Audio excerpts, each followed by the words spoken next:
אתה חושב שאתה מכיר אותי? תן לי לספר לך את הסיפור שלי. שמי פרדריקה מנדלבאום, נולדתי בשנת 1825 בקאסל שבגרמניה, במשפחה יהודית ענייה מאוד. גדלתי בתקופה קשה ומלאה באנטישמיות נוראית. עם פטירת אבא שלי שהקשתה על חיי המשפחה, כבר מילדותי פרנסתי את אמא שלי והאחים שלי הקטנים ועבדתי במספר עבודות. הבנתי כבר שהעולם לא יחמול עליי אם לא אלמד להילחם ולשרוד. כשהייתי צעירה ניסיתי לוולף ישראל מנדלבאום, עבדנו יחד כסוחרי סחורות נודדים, המצב הכלכלי היה עגום והחלטנו להגר לארצות הברית בשנות ה-40 של המאה ה-19, בתקופה במאות אלפי יהודים מאירופה היגרו לניו יורק בחיפוש אחר עתיד טוב יותר. אבל החיים שם לא היו פשוטים, מצאנו את עצמנו מתמודדים שוב עם עוני, אפליה חברתית. לי ולבעלי היו 4 ילדים יחד, ניסנו להתפרנס. הוא מכר פירות וירקות ואני מוצרים שונים מדלת לדלת, וזה לא הספיק לנו לצערי. ואז בנוסף לכל באופן מפתיע וולף נפטר בפתאומיות. זה שבר את ליבי, ותודה לב ילדיי הקטנים. הפכתי לאלמנה צעירה בשנות ה-20 לחיי, מצאתי את עצמי לבד עם 4 ילדים, נאלצת למצוא דרך לפרנס ולשמור עליהם. ניסיתי להמשיך לעבוד, אבל הפרנסה הייתה נוראית. והדרך הזו הובילה אותי אל עולם הפשע.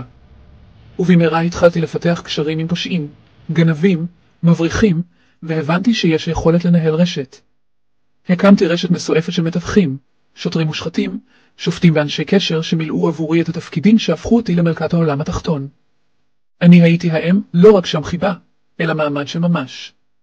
האמא של הגנגסטרים, של המסכנים, של היתומים. טיפלתי בעבריינים צעירים, הענקתי להם הגנה, תמיכה, ואפילו משפחה, כמו אם אמיתית שמכינה את ילדיה לעולם הקשה. ארגון הפשע שלי היה מהראשונים שהשתמשו בהיררכיה ברורה, בניהול עסקי מתוחכם, ובשיטות מתוחכמות של שוחד והפחדה עקיפה, מה שאפשר לי לשלוט ביד רמה. ניהלתי את העסק שלי בעזרת מכתבים מוצפנים, שליחים נאמנים, וחשבונות בנק שדרכם עבר הכסף. תמיד הייתה לי מערכת מודיעין פנימית שדיווחה לי על כל תנועה חשודה בשטח. אינטואיציה עסקית וחוכמה חברתית היו הכלים שלי, ואני ניצלתי אותם עד תום. אבל אל תטעו, לא הייתי רק פושעת. הייתי מעורבת מאוד בקהילה ובעיקר בקהילה היהודית בניו יורק.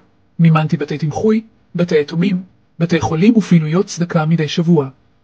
הייתי נדיבה, דאגנית, והייתי עבור רבים אמא שממש, לא רק ברחובות האפלים אלא גם בקהילה היהודית הענייה. ליחסים המשטרה והממשל היו תפקיד מפתח בזכות קשרים פוליטיים חזקים עם שוטרים מושחתים ועם פוליטיקאים. הצלחתי להימנע ממצרים ומחקירות ממושכות, ולעיתים אף לדכא אותה לחלוטין. הקשרים האלו היו הבסיס לשלטון הארוך שלי בעולם התחתון של ניו יורק. בתקשורת של התקופה תיארו אותי כמלכת הפשע, אישה אלגנטית, חזקה, מחושבת, שבמשך שנים שלטה בתחום שנחשב לגברי ולאלים. הייתי דמות יוצאת דופן, אישה עם סטייל ובגדים יוקרתיים, מפנקת את עצמה במסיבות פאר עם מיטב המפורסמים והבוהמה שזמני, בלתי במועדונים הנחשבים ואירועים, אך תמיד שמרתי על מסתורים ועוצמה. תמכתי בנשים באופן נחרץ, הענקתי להן כבוד ותמיכה כלכלית וחברתית, לא השארתי שום אלמנה או אישה מוכה לבדה. בניתי אחוזה לנשים המדהימות האלו, והייתי האמא שלהן. הייתי אחת הראשונות שהוכיחו שנשים יכולות לעשות הכל. כן, גם להוביל ארגון פשיעה בעולם גברי קשוח.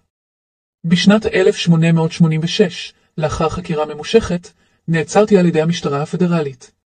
אך גם אז לא ויתרתי, הצלחתי להימלט לקנדה עם כל ההון שלי, מדובר במיליארדי דולרים במונחים של היום. שם חייתי בשקט עד סוף חיי, וב-1894 נפטרתי בשלווה.